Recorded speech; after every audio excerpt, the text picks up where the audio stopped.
ছাত্রাবাসের torture sell থেকে ৫ ব্যবসায়ীকে উদ্ধার করল সেনাবাহিনী। মাগুরা। মুক্তিপণ আদায়ের জন্য মাগুরার পুরো এলাকার সাজিয়ারা গ্রামের একটি ছাত্রাবাসে গড়ে তোলা টর্চার সেলে আটক ৫ ব্যবসায়ী উদ্ধার করেছে সেনা কর্মকর্তা।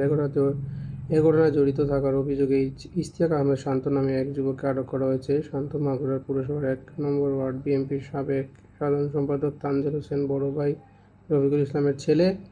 গোপন সংবাদের ভিত্তিতে মাগুরা ক্যাম্পের দায়িত্বরত সেনা সদস্যরা বুধবার রাত ১০টার দিকে সাজিয়ারা গ্রামের এসএম ছাত্রাবাসে আটকে রাখা ব্যবসায়ীদের উদ্ধার করেন।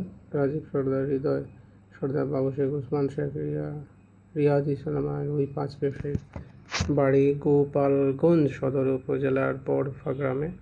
নানা ধরনের ইলেকট্রনিক্স পণ্য ফেরি করে বিক্রির উদ্দেশ্যে গত ২১শে মে মাগুরা এসে ইশতিয়াক আহমেদ শান্তর খপ্পরে পড়েন তারা। ইশতিয়াক হোসেন শান্ত মঙ্গলবার সন্ধ্যায় তাদেরকে কৌশলে সাজিয়ারা গ্রামে ওই ছাত্রাবাসে নিয়ে গিয়ে আটকে ১০ লাখ টাকা মুক্তিপণ দাবি করে। কিন্তু তারা নিজেদের আর্থিক অসঙ্গতির কথা জানালে শান্ত আরও ৭ থেকে ৮ জনকে সঙ্গে নিয়ে মঙ্গলবার রাত ভোর বুধবার দিনের বিভিন্ন পাড়ায় ক্রমশ নির্যাতন চালায়।